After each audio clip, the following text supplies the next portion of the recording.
Hello everyone, welcome to क्यारा success short. क्यारा success short में आप सभी का बहुत बहुत स्वागत है। UP triple S C junior assistant 2016 के इंटरव्यू के क्लासेस में आज हम लोग की है डे 9 की क्लास।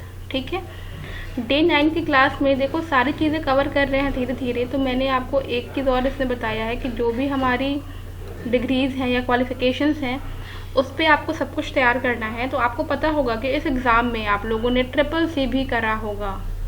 ठीक है, ट्रिपल सी भी आप सभी लोगों का क्वालिफाई होगा और आप लोगों ने ट्रिपल सी के ही बेसिस पे जो है ये फॉर्म फिल करा होगा। तो ट्रिपल सी यानी कि कंप्यूटर की बेसिक नॉलेज आप सभी लोगों के पास होनी चाहिए। ठीक है, ट्रिपल सी से रिलेटेड यानी कि कंप्यूटर की जो बेसिक नॉलेज है वो आप सभी लोगों के पास होनी चाहिए। ठीक है, तो आज हम लोग जो है कंप्यूटर टॉपिक को जो भी इसके मेन चीज़ें हैं वो सारा कवर कर लेंगे। ठीक है, तो सबसे पहले तो ये चीज़ अब मैं आपको बता दूं कि कंप्यूटर के बारे में आपको अगर जानना है या फिर इसके अलावा और भी कई सारी चीज़ें हैं, जैसे कि ट्रिपल सी की मार्कशीट है तो उसका भी रोल नंबर वगैरह आप तैयार कर लेंगे, अपना देख लेंगे कि क्या रोल नंबर है। ठीक है, ट्रिपल सी आपने कब कंप्लीट किया था, उसका रोल नंबर। ठीक है, ट्रिपल सी का फुल फॉर्म, ये सारी चीज़ें आपको तैयार करना होगा। यहाँ पे मैं मेंशन भी कर दे रही हूँ triple C.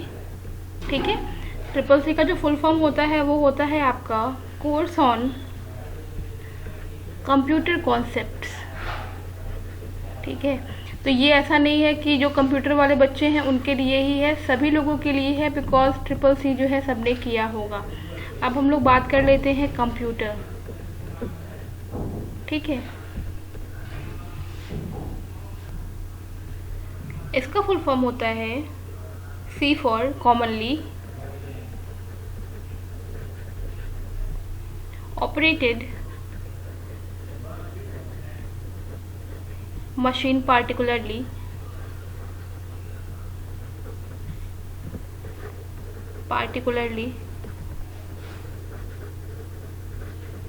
used in technical and educational research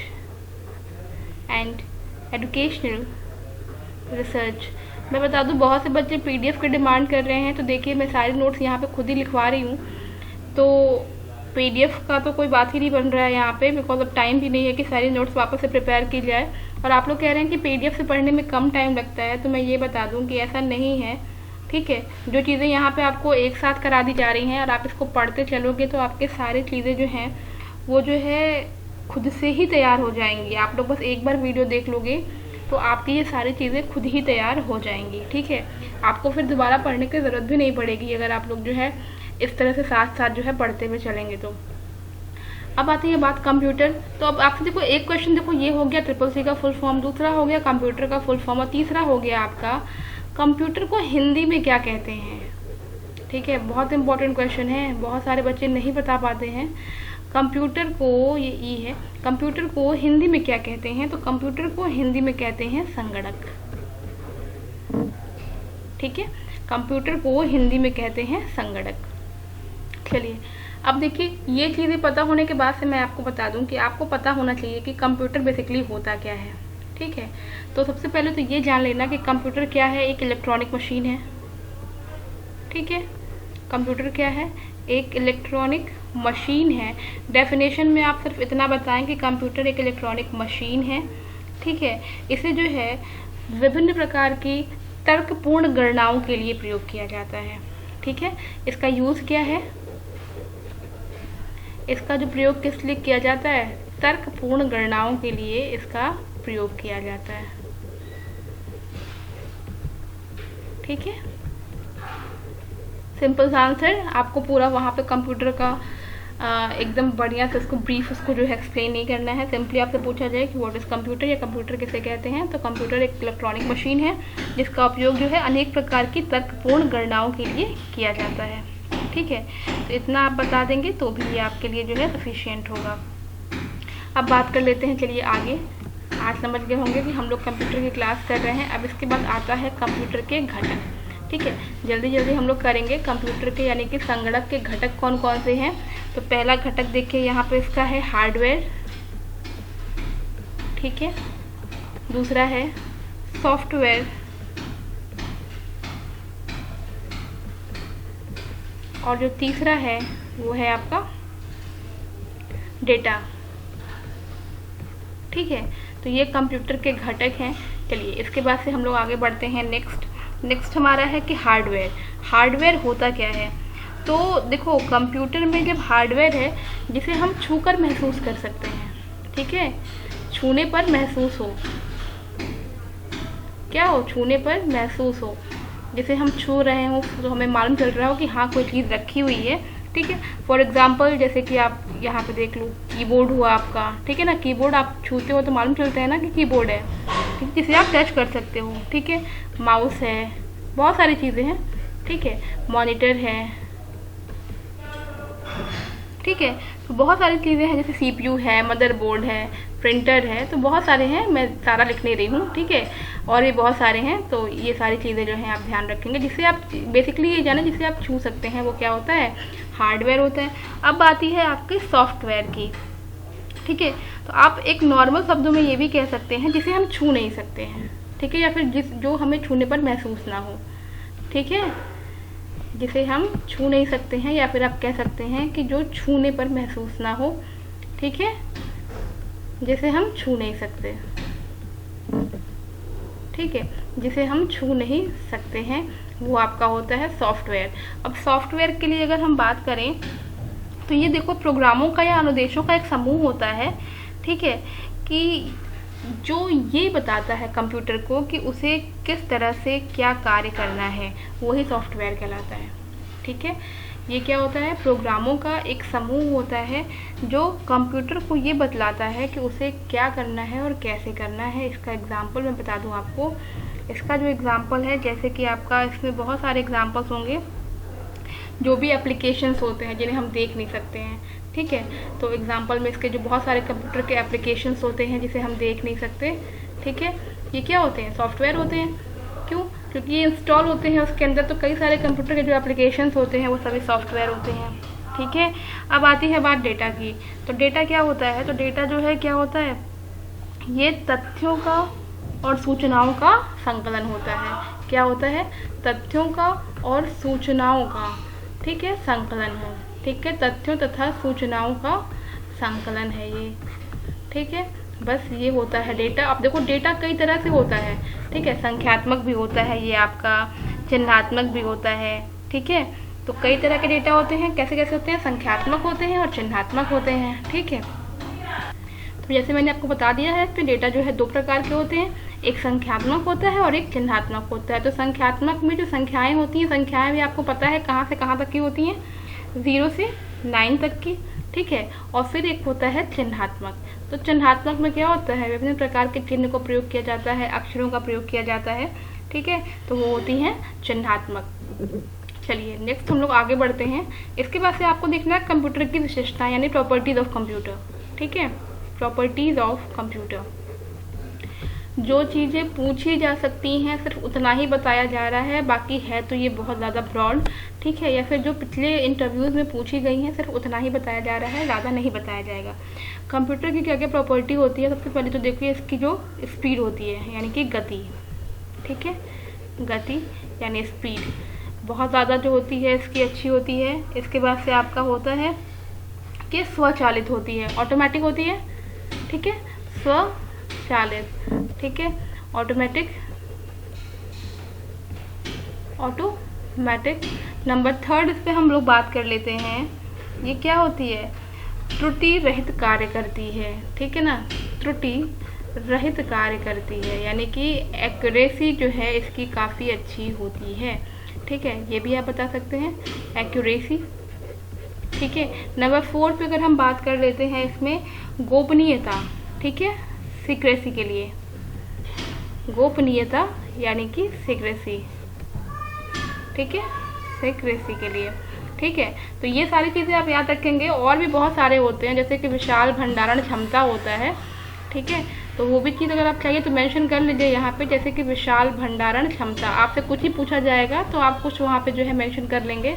ठीक है, विशाल भंडारण क्षमता होना चाहिए, यानी कि large storage capacity, large storage capacity, ठीक है, लार्ज स्टोरेज कैपेसिटी होती है, ठीक है। और भी बहुत सारी चीज़ें होती हैं, जैसे कि क्विक डिसीजन ले लेता है, स्थायी जो है आपका जो है भंडारण क्षमता होता है, ठीक है ना, ये भी आप नोट कर लो क्या हो तो, स्थायी भंडारण क्षमता, स्थायी भंडारण क्षमता मतलब क्या हुआ, ये आपका परमानेंट स्टोरेज, परमानेंट स्टोरेज, ठीक है। तो ये जो चीज़ें कराई गई हैं ये कराया गया है आपको प्रॉपर्टीज़ ऑफ कंप्यूटर, ठीक है। चलिए अब इसके बाद से हम लोग अलग देखते हैं दूसरी चीज़, कंप्यूटर की सीमाएं क्या क्या हैं, ठीक है। तो ये भी पूछा जा सकता है, कंप्यूटर की सीमाएं जानते रहिएगा इसको भी, ठीक है, कि कंप्यूटर की सीमाएं क्या क्या हैं, ठीक है। यानी कि ड्रॉबैक्स आप कह सकते हैं एक तरह से, कंप्यूटर के ड्रॉबैक्स क्या क्या हैं। तो नंबर पहला जो है ये बुद्धिहीन होता है, ठीक है, ये बुद्धिहीन होता है। बुद्धिहीन कहने का सेंस ये है यहाँ पे कि जो भी आप दिशा निर्देश देते हैं सिर्फ ये उसके अंदर ही कार्य करता है और खुद से कोई निर्णय नहीं ले सकता है, जो भी हम लोग देते हैं इसको ये वही एक्सेप्ट करता है। दूसरी बात ये है कि ये खर्चीला होता है, ड्रॉबैक्स आप बोल सकते हो इसको, या फिर डिसएडवांटेज, खर्चीला बहुत होता है, महंगे मिलते हैं। इसके बाद से इसमें वायरस का भी खतरा होता है, ठीक है ना, वायरस का खतरा होता है, तो ये भी चीज़ जाने कि ये भी इसकी सीमाओं के अंतर्गत आता है। नेक्स्ट आपका है ये विद्युत पर निर्भर करता है, अगर लाइट नहीं है तो ये वर्क नहीं करेगा, ठीक है। तो विद्युत पर इसकी जो है निर्भरता रहती है, तो इस चीज़ को भी ध्यान रखें कि विद्युत पर जो है इसकी निर्भरता होती है। चलिए आगे इसके बाद से बढ़ जाते हैं। नेक्स्ट जो है इसमें जो है आप एक चीज़ और जान लीजिए कि आपको पता है कंप्यूटर, ये नोट करके आप लिख लीजिएगा, कंप्यूटर साक्षरता दिवस, ठीक है, कंप्यूटर साक्षरता दिवस, ठीक है। साक्षरता दिवस पूछा जाता है कब मनाया जाता है, तो ये मनाया जाता है 2 दिसंबर को, ठीक है। कंप्यूटर साक्षरता दिवस कब मनाया जाता है, तो ये मनाया जाता है 2 दिसंबर को। चलिए इसके बाद से हम लोग आगे बढ़ते हैं और देख लेते हैं आगे कुछ चीज़ें इससे रिलेट करती हुई। नेक्स्ट है आपका, अच्छा देखो कंप्यूटर जो आपने पढ़ा है इसका कि क्या क्या सीमाएं हैं, इसकी प्रॉपर्टीज़ यानी उपयोगिता क्या क्या है, और देखो इसमें जो है उपयोगिता हम लोग को पढ़ना है। चलो ये भी देख लेते हैं कि कंप्यूटर के उपयोग, ठीक है, या फिर अनुप्रयोग कहाँ कहाँ हैं, ठीक है। तो कंप्यूटर के उपयोग, ठीक है, तो उपयोग कहाँ कहाँ हम लोग करते हैं कंप्यूटर का, तो इसका हम लोग जो है सूचना का आदान प्रदान करने के लिए हम लोग कंप्यूटर का यूज़ करते हैं, ठीक है। सूचना का आदान प्रदान, जो चीज़ें पूछी गई हैं बार बार मेंशन कर रही हूँ कि वही बताया जा रहा है, ठीक है, सारी चीज़ें नहीं बताई जाएंगी। डेटा प्रोसेसिंग के लिए यूज़ होता है इसमें, data processing in the sense जैसे कि आपको कोई सांख्यिकी विश्लेषण करना है, परीक्षाओं के परिणाम आदि जो है इसमें लगाने हैं, ठीक है, तो वो सारी चीज़ें होती हैं, ठीक है। शिक्षा के क्षेत्र में कंप्यूटर का बहुत बड़ा योगदान है, ठीक है, शिक्षा के क्षेत्र में। नेक्स्ट आपका है कि बैंकिंग में, या फिर आप बोल सकते हो कि बैंक में भी इसका यूज़ होता है, मतलब कई सारी जगहों पे, चिकित्सा के क्षेत्र में भी कंप्यूटर का योगदान है, ठीक है। तो हर जगहों पे है, संचार में, मनोरंजन में, बाकी आप देखना, इसके अलावा भी इतना बहुत है मेरे हिसाब से, ठीक है। चलिए आगे बढ़ते हैं। नेक्स्ट इसमें हम लोग देख लेते हैं कि कंप्यूटर का उद्भव और विकास, यानी कि evolution and development of computer, ठीक है। तो सबसे पहले तो मैं आपको ये बता दूं कि अबेकस के बारे में आप लोगों ने सुना होगा, ठीक है, एक प्राचीन ये गणना यंत्र है जिसका आविष्कार जो है बेबीलोन में हुआ था, ठीक है, अंकों की गणना के लिए। तो इसमें आप, मैं यहाँ मेंशन कर दे रही हूँ, कंप्यूटर के विकास में, कंप्यूटर के विकास में सबसे पहले जो हुआ था वो आपका था अबेकस, ठीक है, सबसे पहला था अबेकस। और ये एक प्राचीन गणना यंत्र है, ये चीज़ जान लें कि प्राचीन गणना यंत्र है अबेकस, ठीक है। और इसका आविष्कार कहाँ हुआ था, तो इसका आविष्कार जो है बेबीलोन में हुआ था, ठीक है, इसका आविष्कार कहाँ हुआ था, बेबीलोन में, ठीक है। और किस लिए हुआ था, अंकों की गणना के लिए, ठीक है, अंकों की गणना के लिए इसका आविष्कार किया गया था, चलिए आगे बढ़ते हैं इसके पास से नंबर सेकंड पे देखिए। अच्छा, और अगर इसमें अगर कुछ चीज़ें और अगर मान लीजिए आपसे क्वेश्चन में एक ये पूछ लिया जाए आपसे क्वेश्चन में कि संसार का पहला संगणक यंत्र किसे कहा जाता है। ठीक है, संसार का पहला संगणक यंत्र, तो वो आपका कौन सा है? अबेकस ही है। ठीक है, इसको याद रखिएगा ज़रूर से। और नेक्स्ट चलिए देख लेते हैं सेकंड वाला हम लोग। इसमें सेकंड है आपका पास्ट लाइन।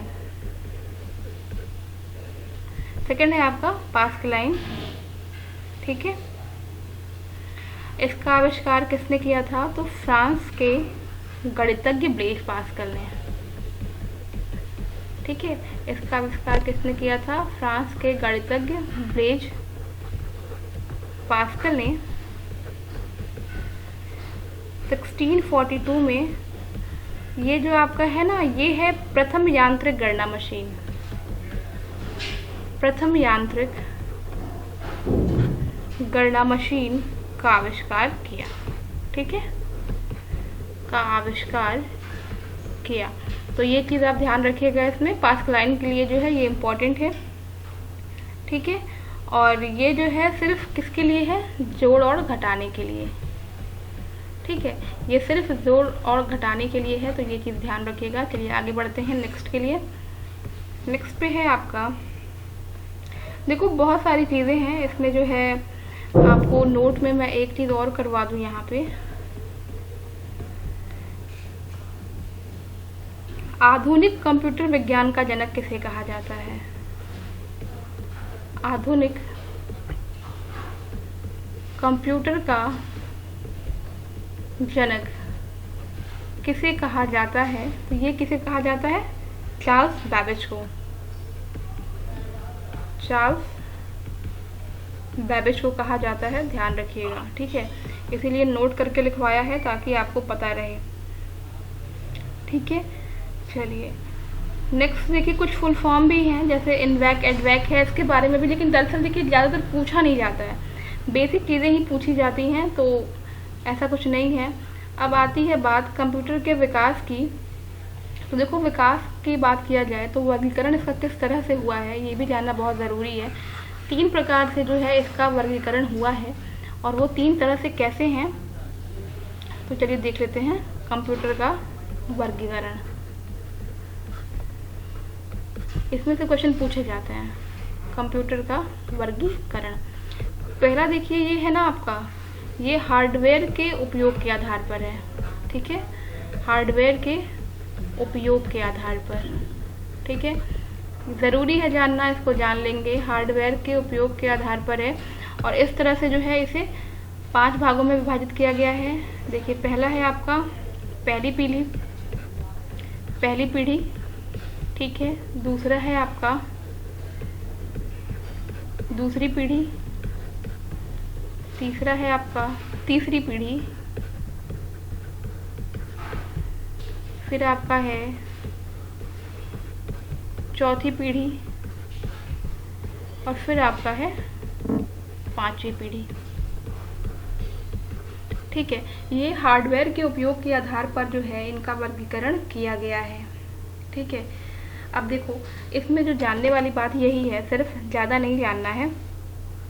पहली चीज़ इसमें ये जान लें कि जो पहली पीढ़ी के कंप्यूटर थे, ठीक है, इनके निर्माण में निर्वात ट्यूब यानी कि वैक्यूम ट्यूब्स का उपयोग होता था। ठीक है, अब मैं देखो बस मेरा लैंग्वेज सुनना, आप लोग स्टेटमेंट जो मैं दे रही हूँ वो सुनना, जो लिखूँगी वो सिर्फ वही समझ पाएगा जो वीडियो को देख पाएगा। ठीक है, पहली पीढ़ी में किसका यूज़ होता था? निर्वात ट्यूब का, यानी कि वैक्यूम ट्यूब का। ठीक है, निर्वात ट्यूब का यूज़ होता था पहली पीढ़ी में। ठीक है, और इसमें देखो, इसमें जो है डेटा और सॉफ्टवेयर के भंडारण के लिए पंच कार्ड और पेपर टेप का प्रयोग किया गया।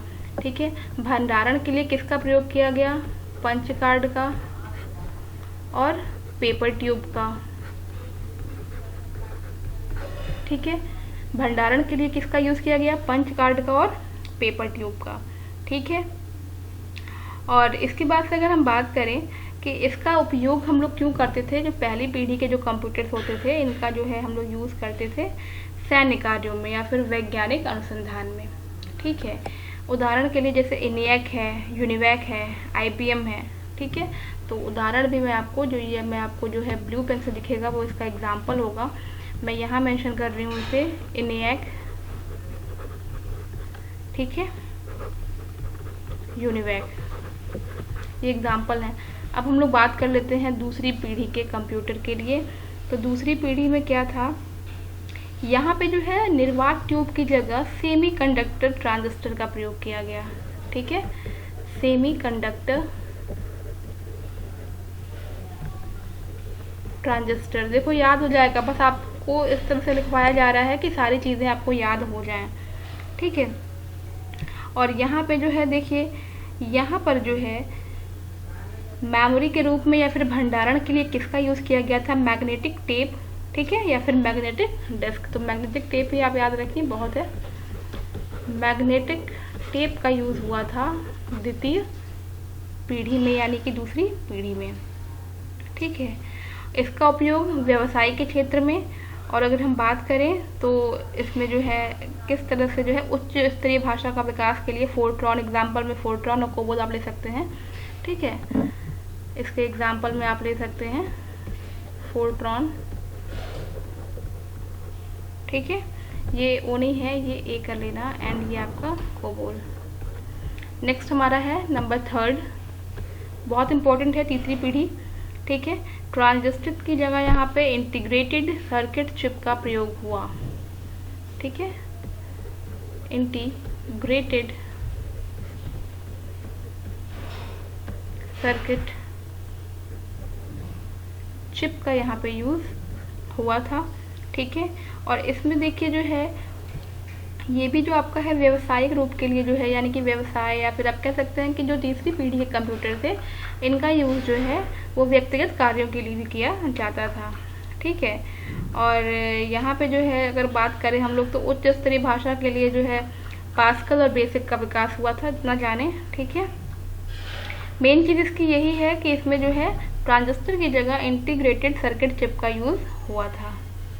ठीक है, फिर आती है बात चौथी पीढ़ी के कंप्यूटर्स की। तो चौथी पीढ़ी के जो कंप्यूटर्स थे इसकी अगर हम बात करें तो इसमें जो है माइक्रो प्रोसेसर का यूज़ हुआ था। किसका हुआ था, माइक्रो प्रोसेसर। ठीक है, ये इसका इम्पोर्टेंट पार्ट है कि इसके लिए माइक्रो प्रोसेसर का यूज़ किया गया था। ठीक है, चलिए आगे बढ़ते हैं। ये भी जो है आपका पर्सनल कंप्यूटर ही कहा गया। ठीक है, तो इसको ध्यान रखेंगे। नेक्स्ट इसमें अगर आपको जानना है तो इसमें जो है सी भाषा का विकास हुआ था चौथी पीढ़ी में, तो ये ध्यान रखें। फिर आती है बात पांचवी पीढ़ी के। बेसिकली यही पूछा जाता है कि किसका उपयोग हुआ था, तो ये चीज़ ज़रूर से जानें। जैसे पहले में निर्वात ट्यूब, दूसरे में सेमीकंडक्टर ट्रांजिस्टर, तीसरे में इंटीग्रेटेड सर्किट चिप, चौथे में माइक्रो प्रोसेसर, और पाँचवें में ULSI और SLSI का यूज़ हुआ था। ULSI और ये आपका VLSI का यूज़ हुआ था। ठीक है, तो ये चीज़ ध्यान रखिएगा, इसमें आपको ये चीज़ ज़रूरी है। और ये जो आपका पांचवा पीढ़ी कंप्यूटर है ये एनिमेशन के लिए भी जो है यूज़ होता था, या फिर आप कह सकते हो मनोरंजन के लिए इसका यूज़ किया जाता था। ठीक है, तो ये आप इतना जान लेंगे हार्डवेयर सॉफ्टवेयर क्या क्या हैं, और उसके बाद के इसके अंदर क्या क्या चीज़ें आती हैं। ठीक है, तो उसके बाद से फिर आपको जो है जानना है इसमें, जैसे कि भंडारण आपको जानना होगा कि मेमोरी आप कह सकते हो। तो मेमोरी को कितने भागों में डिवाइड किया गया है, तो मेमोरी को जो है 2 भागों में डिवाइड किया गया है। ठीक है, एक आपका होता है मुख्य मेमोरी, जिसे आप मेन मेमोरी कहते हो या फिर प्राथमिक मेमोरी कहते हो, और दूसरा होता है द्वितीयक या सहायक मेमोरी। तो चलिए देख लेते हैं आप कंप्यूटर में मेमोरी के बारे में भी पूछा जा सकता है। ठीक है, पहली आपकी है प्राथमिक या मुख्य मेमोरी।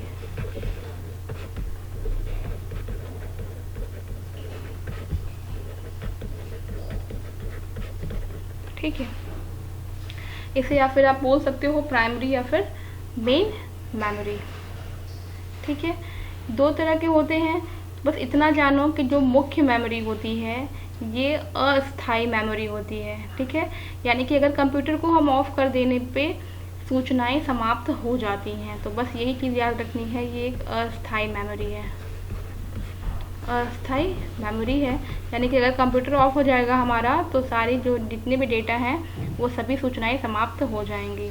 ठीक है, एग्जाम्पल भी देख लो यहीं पे सही रहेगा। इसके एग्जाम्पल में जैसे कि आपका हो गया रैम,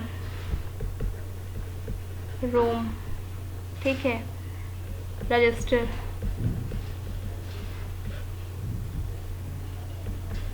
कैश। नेक्स्ट हमारा है नंबर सेकंड, ये आपका होता है द्वितीयक या सहायक मेमोरी। ठीक है, अगर इंग्लिश में इसको जानना चाहें तो ये आपका होता है सेकेंडरी मेमोरी। ठीक है, तो जैसे ये आपका है एक तरह से कहा जाए, जैसे पहला वाला आपका अस्थाई होता है वैसे ही ये आपका एक स्थाई मेमोरी है। ठीक है, ये क्या होती है, ये आपकी स्थाई मेमोरी होती है। ठीक है, इसमें जो भी डेटा है वो क्या होता है, पूरी तरह से सेव हो जाता है, स्थाई होता है। ठीक है, इसमें जो है डेटा जो है जाने का खतरा नहीं रहता है। इसके लिए अगर एग्जाम्पल की बात करें तो इसमें आपका जैसे हार्ड डिस्क है, ठीक है, ऑप्टिकल डिस्क है,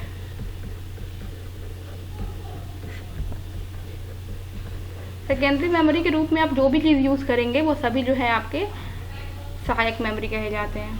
ठीक है, अब चूँकि रैम रोम इसमें इम्पॉर्टेंट है, रैम रोम के बारे में पूछा भी जाता है, तो रैम और रोम। रैम क्या होता है, रैम होता है आपका रैंडम एक्सेस मेमोरी। ठीक है, फुल फॉर्म ज़रूर से याद रखेंगे, रैम होता है रैंडम एक्सेस मेमोरी। ठीक है, और ये एक सेमीकंडक्टर चिप है, ठीक है, जिसे मदरबोर्ड पर लगाया जाता है, तो इस चीज़ को ध्यान रखेंगे। और ये भी एक अस्थाई प्राथमिक मेमोरी है, बिकॉज ये अस्थाई यानी कि प्राथमिक मेमोरी का पार्ट है, इसलिए पूछा जाता है कि रैम स्थाई मेमोरी है कि अस्थाई है। तो रैम जो है क्या है, अस्थाई प्राथमिक मेमोरी है। ठीक है, अस्थाई प्राथमिक मेमोरी है, तो इस चीज़ को ध्यान रखेंगे। ठीक है, चलिए आगे बढ़ते हैं। नेक्स्ट है आपका रोम। रोम का है फुल फॉर्म क्या होता है, read only memory. Read only memory, इन दोनों का फुल फॉर्म ज़रूर से याद रखेंगे, इन दोनों का फुल फॉर्म ज़रूर से याद रखेंगे। ये भी क्या है, एक सेमीकंडक्टर जो है मेमोरी चिप है। ठीक है, और इसमें जो भी डेटा होते हैं ना वो हम उसे चेंज नहीं कर सकते हैं। बात देखो, पढ़ने का मतलब यही है, रीड ओनली मेमोरी का मतलब होता है कि उसे हम सिर्फ पढ़ सकते हैं, इसमें कोई भी परिवर्तन नहीं किया जा सकता है। ठीक है, रीड ओनली मेमोरी में कोई भी परिवर्तन नहीं किया जा सकता है। ठीक है, तो ये दोनों चीज़ें आपको याद रहनी चाहिए, इसको याद करेंगे तो ये चीज़ें आपको समझ में आ गई होंगी आसानी से। ठीक है, रैम जो होता है आपका क्या होता है, ये एक अस्थाई मेमोरी है, यानी कि रैंडम एक्सेस मेमोरी है। जब तक आप कंप्यूटर पे वर्क करते हैं ये आपका काम करता है, उसके बाद से आप बंद करेंगे तो वो नष्ट हो जाएगा। रोम क्या होता है, रीड ओनली मेमोरी होता है, स्थाई मेमोरी होता है। और क्या होता है, इसमें जो डेटा आप संग्रहित करते हैं वो ना तो नष्ट होती है और ना ही इसे हम बदल सकते हैं। तो ये चीज़ें आप याद रखेंगे। ठीक है, थोड़ी थोड़ी चीज़ें ही पढ़नी है, ज़्यादा नहीं पढ़नी है कंप्यूटर में आपको। बस इतना ध्यान रखें कि बेसिक नॉलेज आपके पास रहनी चाहिए। ठीक है, कुछ चीज़ें और जैसे कि मदरबोर्ड, मैंने आपको बताया था कि मदरबोर्ड पूछ लिया जाता है कि मदरबोर्ड आखिर होता क्या है। तो मदरबोर्ड क्या है, ये कंप्यूटर का मुख्य सर्किट बोर्ड होता है। ठीक है, कंप्यूटर का ये आपका मुख्य सर्किट बोर्ड होता है। ठीक है, बस इतना जानिए कि ये मुख्य सर्किट बोर्ड है और इसमें होता क्या है, इसमें जो भी आपके सीपीयू हैं, रैम और मेमोरी होती हैं अदर, वो सभी उपकरण इस पे जो है लगे हुए होते हैं। तो ये चीज़ जान लें। इसके बाद से हम लोग जान लेते हैं कि सीपीयू। ठीक है, सीपीयू इसका फुल फॉर्म क्या होता है, सेंट्रल प्रोसेसिंग यूनिट। ठीक है, सेंट्रल प्रोसेसिंग यूनिट। अब इसमें जो है इम्पोर्टेंट बात है, सीपीयू को क्या कहा जाता है, तो इसे जो है कंप्यूटर का हृदय या मस्तिष्क भी कहा जाता है। याद रखिएगा, कंप्यूटर का हृदय या मस्तिष्क कहा जाता है सीपीयू को। ठीक है, मोस्ट इम्पॉर्टेंट है, इसको याद रखिएगा। कंप्यूटर को सीपीयू का हृदय या मस्तिष्क भी कहा जाता है। ठीक है, कार्य क्या है? ये सभी कार्यों को क्या करता है? नियंत्रित करता है, निर्देशित करता है। ठीक है, कार्य क्या होता है सीपीयू का? ये क्या करता है? जो भी कार्य हैं, ठीक है, उनको नियंत्रित और निर्देशित करता है। कार्यों को नियंत्रित व निर्देशित करना, निर्देशित, एक और चाहिए तो लिख लीजिए, वो समन्वित करना। ठीक है, ये होता है सीपीयू का कार्य। इतना आप कर लीजिएगा। ठीक है, इसको 3 पार्ट में डिवाइड किया गया है सीपीयू को, ये भी पूछा जाता है। कौन कौन से पार्ट हैं? पहला, दूसरा और तीसरा। तो पहला है आपका कंट्रोल यूनिट सीयू। ठीक है, कंट्रोल यूनिट। दूसरा है आपका इसमें एएलयू, अरिथमेटिक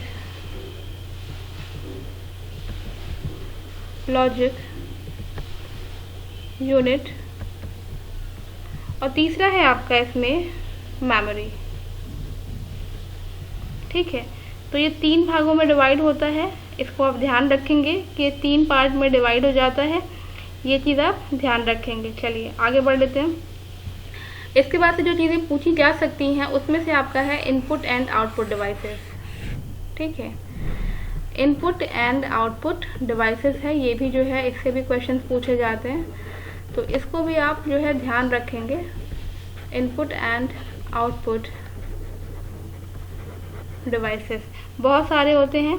ठीक है, ऐसी युक्तियाँ जिनका प्रयोग जो है उपयोगकर्ता के द्वारा कंप्यूटर को आप जो डेटा या निर्देश देते हैं, ठीक है, भेजते हैं, वो ही जो है इनपुट कहलाती हैं। जैसे कि आपने कोई निर्देश दिया कंप्यूटर को, तो वो इनपुट है। ठीक है, जिसके माध्यम से दिया वो क्या कहलाती हैं? इनपुट डिवाइसेस कहलाती हैं। तो मैं सिर्फ आपको एग्जांपल बता रही हूँ यहाँ पे। इनपुट डिवाइसेस में जो भी हैं, जैसे कि मान लीजिए आपके कुछ मैं बता दे रही हूँ। कीबोर्ड काम क्या होता है? जिनके द्वारा हम कंप्यूटर को सूचना देते हैं। ठीक है, कीबोर्ड। अब जैसे देखो, कीबोर्ड को कहा जाए तो इसका हम क्या प्रयोग करते हैं? डेटा जो है इसी से तो हम फीड करते हैं कंप्यूटर में, तो ये क्या करता है? इनपुट का काम करता है। ठीक है, इनपुट का काम करता है। अब जैसे कीबोर्ड ही है, तो कीबोर्ड में देखो, सबसे पहली चीज़ मैं आपको बता दूँ, कीबोर्ड में कौन कौन सी कुंजियाँ होती हैं। कीबोर्ड के बारे में जानना बहुत ज़रूरी है। तो सबसे पहला मैं कीबोर्ड में यही बता दूँ कि कीबोर्ड में जो है कौन कौन सी कुंजियाँ होती हैं। तो पहले देखो, जो आपकी होती हैं वो अक्षर और अंकों की कुंजियाँ होती हैं, यानी कि अक्षरांक की कुंजियाँ। ठीक है, अक्षरांकी कुंजियाँ होती हैं। मतलब क्या हुआ? अक्षर और अंक होते हैं, तो कैसे होते हैं? लिखा होता है ना A to Z तक। ठीक है, A to Z अल्फ़ाबेट लिखे होते हैं और 0 से लेकर 9 तक के नंबर्स लिखे होते हैं। ठीक है, लिखे होते हैं ना, 0 1 2 3 4 5 6 7 8 9 तक की। ठीक है, उसके बाद से आपकी आती हैं अंक की कुंजियाँ। अब आप सोच रहे होंगे कि पहले वाले में भी तो मैंने अंक लिखा हुआ है। तो आपको ये पता होगा, अगर आपके पास कीबोर्ड होगा या आपने कभी कीबोर्ड देखा होगा, तो आप देखते हो कि राइट हैंड साइड में भी नंबर्स लिखे रहते हैं, जहाँ पे नंबर लॉक का ऑप्शन होता है। ठीक है, तो वो कुंजियाँ भी होती हैं। तो वो भी कहाँ तक होती हैं? 0 से लेकर के 9 तक की बनी होती हैं। तो वो आपकी अंक की कुंजियाँ कहलाती हैं। फिर आती हैं आपकी फंक्शन कीज़। फंक्शन कीज़ यानी फंक्शन कुंजियाँ, ये आपकी कहाँ तक होती हैं? ये F1 से लेकर के F12 तक की कुंजियाँ होती हैं। ठीक है, F1 से लेकर के F12 तक की कुंजियाँ होती हैं। इसके बाद से क्या होती हैं? इसके बाद से होते हैं कर्सर कंट्रोल कुंजियाँ।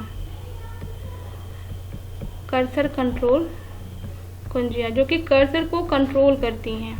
ठीक है, तो ये कितनी होती हैं? इसके अंदर जो है 4 होते हैं, जो एरोज बने होते हैं। ठीक है, आप देखते होंगे कि राइट साइड में जो है एरोज बने होते हैं, 4 होते हैं, चारों दिशाओं में होते हैं। ठीक है, तो ये कितनी होती हैं, 4 होती हैं। अब 4 होती हैं तो 4 में कैसे कैसे और क्या क्या होता है। तो पहला होता है एक होम, ठीक है, इसमें पहला होता है होम। होम का मतलब क्या होता है, कोई अगर आप लाइन लिख रहे हैं, लाइन के प्रारंभ में या फिर डॉक्यूमेंट के प्रारंभ में अपने कर्सर को भेजने के लिए हम जो है होम की का यूज़ करते हैं, ठीक है। सेकंड होता है आपका इसमें एंड, एकदम उस लाइन की आखिरी में या फिर डॉक्यूमेंट की आखिरी में अपने कर्सर को भेजने के लिए हम एंड का यूज़ करते हैं। तीसरा होता है पेज अप, ठीक है, और चौथा होता है पेज डाउन। पेज अप क्या होता है, पेज अप का मतलब होता है कि कर्सर जो है वो पिछले पेज पर चला जाता है, ठीक है, यानी कि पिछले पेज पर जाने के लिए हम लोग क्या करते हैं, पेज अप करते हैं, और अगले पेज पर ले जाने के लिए, नेक्स्ट पर ले जाने के लिए हम पेज डाउन कर लेते हैं, ठीक है। अब इसमें देखो और भी कई सारी जो है कुंजियाँ होती हैं जो कि हमारे कीबोर्ड पर बनी होती हैं। मैं ओरल ही आपको बताना चाहूँगी। इसमें कुछ कीज़ हैं जो कि आपके कीबोर्ड पे जो है होती हैं, जैसे कि इसमें है आपका कंट्रोल कीज़ है, एंटर की है, शिफ्ट की है, ठीक है, एस्केप है, बैक स्पेस है, डिलीट है, ठीक है, टैब है। क्या मैं आपको यहाँ बता दे रही हूँ कि इसमें कौन कौन से और ऑप्शन हैं, जैसे माउस हुआ आपका इनपुट डिवाइस है, ठीक है, ट्रैक बॉल है, ये सभी आपके इनपुट डिवाइस हैं। जॉयस्टिक है, कभी कभी पूछ भी दिया जाता है कि ट्रैक बॉल क्या होता है। तो ट्रैक बॉल क्या होता है, ये एक पॉइंटिंग डिवाइस है आप कह सकते हैं, है ना, तो इसके लिए जिसको यूज़ किया जाता है। और जॉयस्टिक क्या होता है, ये एक प्रकार की जो है, ये भी जो है पॉइंटिंग युक्ति है जो हर दिशा में जो है घूम सकती है, जैसे गेमिंग के लिए इसको हम लोग यूज़ करते हैं, ठीक है। नेक्स्ट आपका इसमें जो है इनपुट डिवाइस है वो आपका है टच स्क्रीन, सभी ने यूज़ किया होगा, आजकल तो सब चीज़ जो है टच स्क्रीन वाले आ गए हैं, ठीक है। उसके बाद से barcode reader, barcode reader, scanner, सबने देखा होगा। इसके बाद से हम लोग बात करते हैं नेक्स्ट आउटपुट डिवाइसेस की।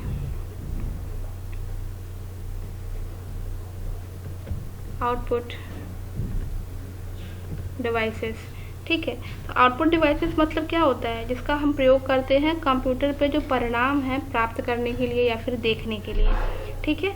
तो इसमें कौन कौन सा है, जैसे मान लो पहला आपका मॉनिटर ही है, कोई भी चीज़ आप करते हो तो जो उसका रिस्पॉन्स आता है आपको मॉनिटर पर मिलता है, ठीक है, तो मॉनिटर हो गया। इसके बाद से प्रिंटर्स पे भी क्या मिलता है, आप कुछ प्रिंट करते हो तो पेपर कहाँ से निकलता है, प्रिंटर से, मतलब कि आपको आउटपुट मिल रहा है। इस प्रिंटर में भी देखो बहुत सारे प्रकार होते हैं, बहुत इंपॉर्टेंट है, वो भी हम लोग करेंगे। फिर आपका आता है प्लॉटर, ठीक है, प्लॉटर भी एक आउटपुट डिवाइस है जिसका उपयोग जो है बड़ी ड्राइंग या फिर किसी चित्र के लिए हम लोग करते हैं, ठीक है। फिर आता है प्रोजेक्टर। प्रोजेक्टर पे आजकल जो है आप देखते होंगे हर जगह प्रोजेक्टर्स लगे होते हैं, बड़ी बड़ी चीज़ें आप लोग को दिखती होंगी उस पर। सारी चीज़ें आज देख ली हैं, इतनी सारी चीज़ों को आप कवर करें, कंप्यूटर से रिलेटेड इतनी सारी चीज़ों को आप पढ़ें, ठीक है।